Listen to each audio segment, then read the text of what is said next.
다음으로 영국과 유로존의 상황 알아보겠습니다. 안선화 통신원 연결되어 있습니다. 오늘도 유럽 증시 마감 상황부터 먼저 짚어볼까요?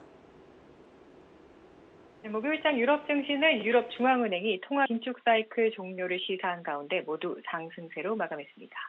영국은 1.95% 상승했고 독일과 프랑스 0.97%, 1.19% 각각 상승했으며 유로스톡 50지수 1.36% 상승 마감했습니다. 네, 영국의 수출 중심 지수가 6주 만에 최고치를 기록했으며 산업용 금속 광산 업체들이 상승을 주도했는데요. 이는 중국의 수요 부양책과 JP모건이 리오틴트와 앵글로 아메리카의 목표 가격을 상향 조정하면서 철강석 가격이 급등한 후 5% 정도 상승했습니다. 네, 특징적으로 영국 기차 티켓 판매 업체인 트레인라인이 2024년 상반기 매출 상승을 예상하면서 최대 5천만 파운드 자사주 매입을 발표한 후 11.6% 상승했고요.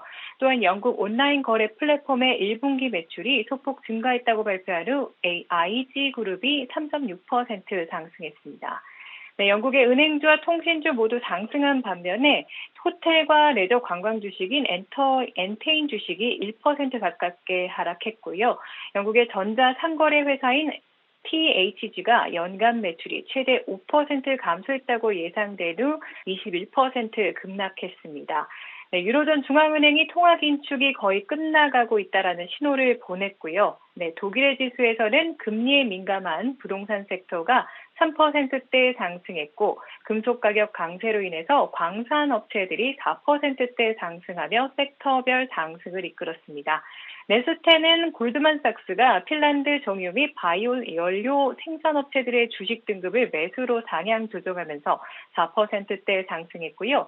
중국은 유럽 집행위가 중국의 전기자동차 보조금에 대해서 조사 착수에 대해서 불만을 제기했는데요. 유럽의 보호주의라면서 독일의 자동차 업계와 중국의 경제 관계가 손상될 것이라고 경고하자 관련 자동차주들이 0.4% 하락했습니다. 네, 프랑스 지수에서는 중류 업체들에 대해서 바클레이즈가 비중 확대에서 축소로 신용등급을 강등한 이후에 하락 마감했고요. 자동차주와 미디어 폴플리시스 그룹 모두 1%대 하락 마감했습니다. 반면 발전 설비업체 알스톰과 건설 엔지니어링 부이그가 2.5%대 상승 마감했습니다. 현지 시간으로 14일에는 ECB의 통화정책회의가 있었습니다. 핵심 내용들과 함께 현지에서 나오고 있는 향후 경제 전망 종합적으로 말씀해 주시죠.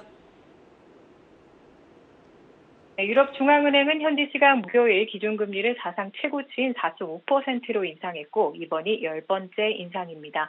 이번 ECB의 결정은 유로존 경제 성장률 전망치가 하향 조정된 가운데 내려졌고요. 현지 전문가들은 유로존의 경기 침체를 우려하며 이번 인상이 마지막이 될 가능성이 높다라는 신호를 보냈습니다. 위원회의 결정은 지난 1년 동안 가장 중요한 결정이었으며 더 많은 비둘기파 위원들이 성장세 약화, 은행 대출 둔화, 노동시장 냉각화, 인플레이션 하락의 징후를 지적하며 경기 침체를 멈춰야 한다라고 주장했지만 정책위는 인플레이션이 여전히 너무 높다라고 우려하고 있습니다. 유럽의 물가는 여전히 목표치의 2배 이상으로 상승하고 있지만 높은 차익 비용과 중국의 경기 침체로 인해 전반적인 경기 전망이 어려움을 겪고 있다는 점이 ECB의 정책위원회가 직면한 딜레마로 볼 수가 있는데요. 블랙록이 투자연구소의 수석 투자 전문가인 앤 카트린 피터스는 이제 초점은 정책 금리가 얼마나 높은지에서 얼마나 더 오래 유지할 것인지로 옮겨가고 있다라고 전합니다. 이제 유로존의 인플레이션은 올해 5.6%, 내년에는 3.2%, 내후년에는 2.1%로 예상되는 가운데 지난 6월 ECB의 이전 전망 당시보다 더 느린 회복세를 보일 것으로 예상되고 있는데요. 미 연준은 다음 주 정책회의에서 금리를 동결할 것으로 예상되는 반면 영란은행은 ECB의 결정 이후로 가격 조정이 있음에도 불구하고 금리를 인상할 것으로 예상되고 있습니다. 올해 유로존의 성장률은 0.7%에 그칠 것으로 예상되는 등 ECB가 성장률 전망치를 하향 조정한 것이 역내 경기 침체를 기본 시나리오로 삼았다라는 의미인지라는 질문에 크리스틴 라가르드 총재는 경기 둔화가 일시적이라고 주장하면서 우리는 2024년 성장이 회복될 것으로 확신한다고 언급했습니다. 이상으로 한국경제TV 영국통신원 안선아였습니다.